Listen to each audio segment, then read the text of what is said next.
성공한 여성 CEO가 자신의 후계자를 찾기 위해 인턴으로 위장하여 회사에 들어간다. 그녀는 회의에서는 눈에 띄지 않지만 동료들을 돕고 창의적인 아이디어를 가진 젊은 직원을 발견한다. 결국 CEO는 자신의 정체를 밝히고 이 직원을 새 프로젝트의 책임자로 임명한다. 이 콘텐츠가 마음에 들었다면 좋아요를 눌러서 응원해 주시고 구독해서 다음 영상도 놓치지 마세요. 그럼 이제 여러분을 더 기다리게 하지 않고 이야기를 시작하겠습니다. 서울의 고층 빌딩 꼭대기층.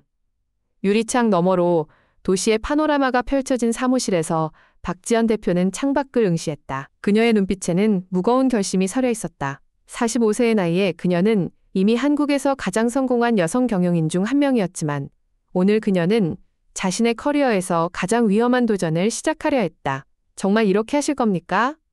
인사팀장 김민수가 걱정스러운 목소리로 물었다. 지연은 고개를 끄덕였다.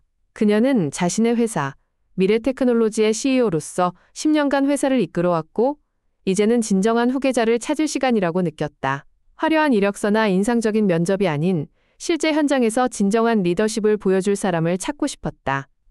민수는 여전히 의아한 표정으로 계획서를 들여다보았다. 대표님께서 3개월 동안 인턴으로 위장하여 마케팅팀에서 일하시겠다는 내용이었다. 그는 이러한 극단적인 방법이 필요한지 의문이었지만 지연의 단호한 표정을 보니 이미 결정된 사항임을 알 수 있었다. 지연은 차분히 설명했다.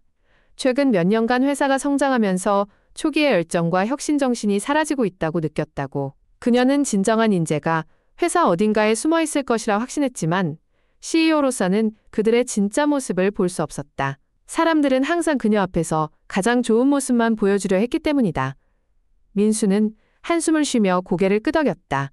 그는 대표가 위장할 수 있도록 가짜 신분과 배경 스토리를 준비하겠다고 말했다. 지연은 윤서진이라는 새 이름으로 해외에서 공부하고 돌아온 30세 마케팅 전공자로 설정되었다. 다음 주 월요일 윤서진이라는 이름의 신입 인턴이 미래테크놀로지 마케팅팀에 합류했다. 지연은 단정하지만 평범한 옷차림에 안경을 쓰고 머리 스타일도 바꿔 자신의 모습을 완전히 달라 보이게 했다.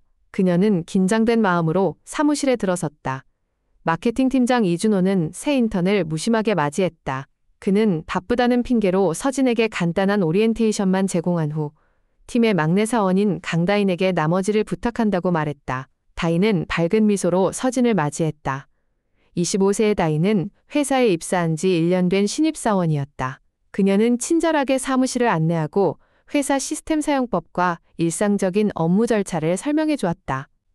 서진은 다인의 친절함에 감사함을 표했다. 다인은 미소 지으며 신입 때 아무도 도와주지 않아 어려움을 겪었기 때문에 새로운 직원들을 돕는 것이 중요하다고 생각한다고 말했다. 첫날 서진은 기본적인 데이터 입력 작업을 맡았다. CEO로서는 수년간 하지 않았던 단순 작업이었지만 그녀는 불평 없이 일에 몰두했다.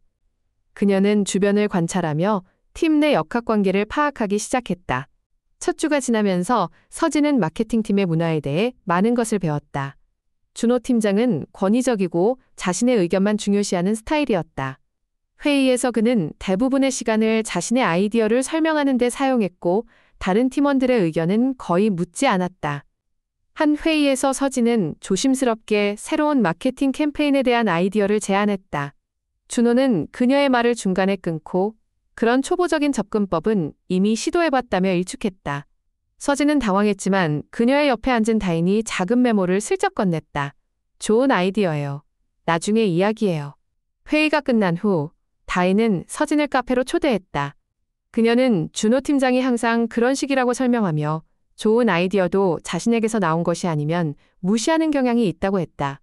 다인은 서진의 아이디어가 실제로 참신했고 회사의 젊은 타겟 고객층에게 효과적일 것이라고 생각한다고 말했다.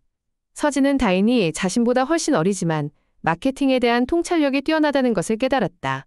그녀는 다인에게 왜 자신의 아이디어를 더 적극적으로 밀어붙이지 않느냐고 물었다. 다인은 쓴웃음을 지으며 대답했다.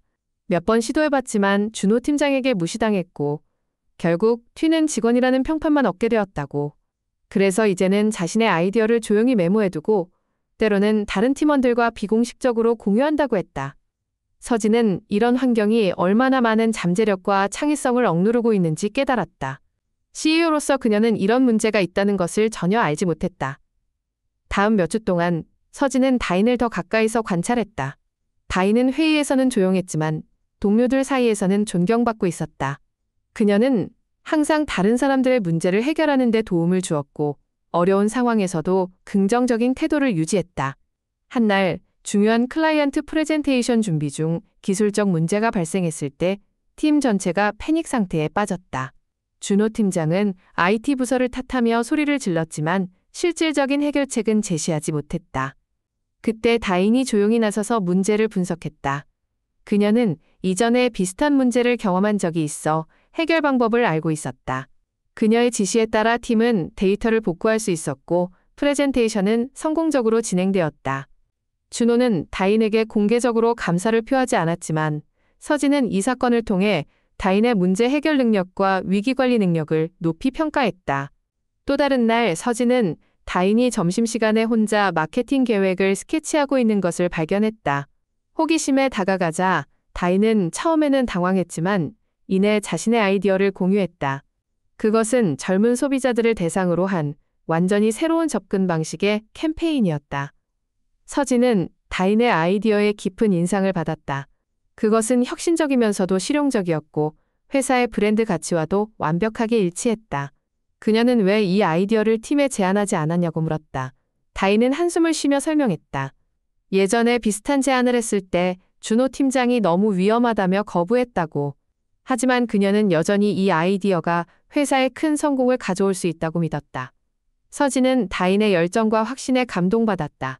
그녀는 다인에게 자신의 아이디어를 더 발전시키고 데이터로 뒷받침할 것을 제안했다.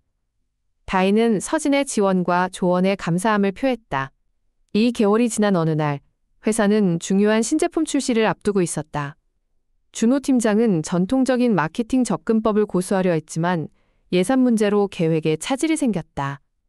위기회의에서 팀원들은 해결책을 찾지 못해 침묵에 빠졌다. 그때 다인이 조심스럽게 손을 들었다. 그녀는 자신이 발전시켜온 디지털 중심의 캠페인 아이디어를 제안했다. 그것은 비용 효율적이면서도 젊은 소비자층에게 더 강한 임팩트를 줄 수 있는 전략이었다. 준호는 처음에는 회의적이었지만 서진이 다인의 아이디어를 지지하고 나섰다. 그녀는 인턴이지만 이전 회사에서의 경험을 언급하며 이런 접근법이 효과적이었다고 말했다. 다른 팀원들도 점차 다인의 아이디어에 지지를 표명했다. 마지못해 준호는 다인의 제안을 받아들였고 작은 규모로 시범 운영해보기로 했다.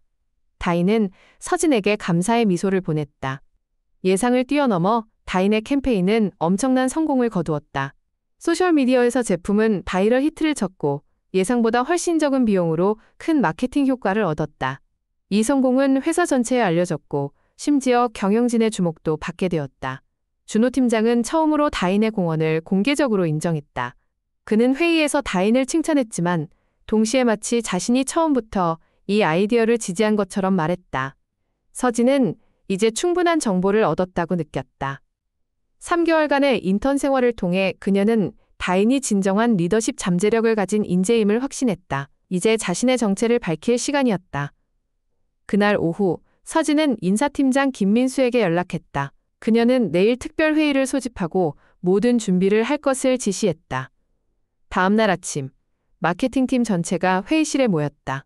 그들은 갑작스러운 전체 회의의 이유를 궁금해했다. 준호 팀장은 이것이 자신의 최근 성공적인 캠페인에 대한 표창이라고 생각하며 자신감 넘치는 미소를 지었다. 회의실 문이 열리고 박지연 대표가 들어왔다. 모든 직원들이 일어나 인사했다. 지연은 그들에게 앉으라고 손짓한 후 서진이 들어올 것을 기다렸다.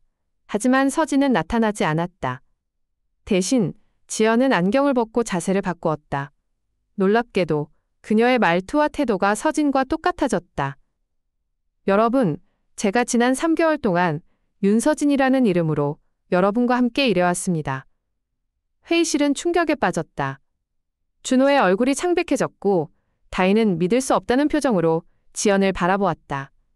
지연은 차분히 설명을 이어갔다. 그녀는 회사의 진정한 인재를 찾고 현장에서의 실제 문화를 경험하기 위해 이런 방법을 선택했다고 말했다. 그녀는 이 과정에서 많은 것을 배웠고 회사가 개선해야 할 점들도 발견했다고 했다. 그녀는 직접적으로 준호의 리더십 스타일을 비판하지는 않았지만 모든 팀원의 아이디어를 존중하고 창의성을 장려하는 문화가 필요하다고 강조했다. 그리고 마지막으로 지연은 다인에게 시선을 돌렸다. 그녀는 다인의 뛰어난 능력, 창의성, 그리고 팀워크 정신을 높이 평가한다고 말했다. 그리고 놀라운 발표를 했다. 강다인 씨, 당신을 우리 회사의 새로운 디지털 혁신 프로젝트의 책임자로 임명하고 싶습니다. 이 프로젝트는 당신의 아이디어를 중심으로 구축될 것이며 당신은 직접 팀을 구성하고 이끌 권한을 갖게 될 것입니다. 다인은 놀라움으로 말을 잇지 못했다. 그녀의 눈에는 감동의 눈물이 맺혔다. 지연은 미소를 지으며 말을 이었다. 때로는 가장 뛰어난 인재가 조용히 자신의 일을 하는 사람일 수 있습니다. 우리는 목소리가 크거나 직위가 높은 사람만 보는 것이 아니라 진정한 가치와 능력을 가진 사람을 알아봐야 합니다. 회의가 끝난 후 다인은 지연에게 개인적으로 감사의 말을 전했다. 그녀는 이런 기회를 주셔서 감사하다고 말했다. 지연은 다인의 어깨에 손을 얹으며 미소 지었다. 감사할 필요 없어요. 이건 당신이 스스로 얻은 거예요. 앞으로 당신이 어떤 리더가 될지 기대가 큽니다. 6개월 후 다인이 이끄는 디지털 혁신 프로젝트는 큰 성공을 거두었다. 그녀는 자신만의 리더십 스타일을 발전시켰는데 팀원 모두의 의견을 경청하고 그들의 강점을 최대한 활용하는 방식이었다. 준호 팀장도 변화했다. 지연의 경험을 통해 자신의 리더십 스타일을 되돌아보는 계기가 되었고 점차 더 열린 태도로 팀을 이끌기 시작했다. 지연은 자신의 결정에 만족했다. 그녀는 경영진 회의에서 미소를 지으며 말했다. 때로는 리더가 위장을 해서라도 현장의 진실을 알아야 할 때가 있습니다. 우리가 놓치고 있는 인재가 얼마나 많은지 모릅니다. 그녀의 경험은 회사 전체에 새로운 문화를 가져왔다. 이제 미래 테크놀로지는 모든 직원의 목소리를 중요시하고 직위나 경력과 상관없이 좋은 아이디어는 항상 존중받는 회사가 되었다. 그리고 다인은 그녀는 지연이 기대했던 것보다 더 뛰어난 리더로 성장했다. 진정한 후계자를 찾았다는 확신이 들었다. 때로는 가장 빛나는 다이아몬드가 가장 눈에 띄지 않는 곳에 숨어 있는 법이다.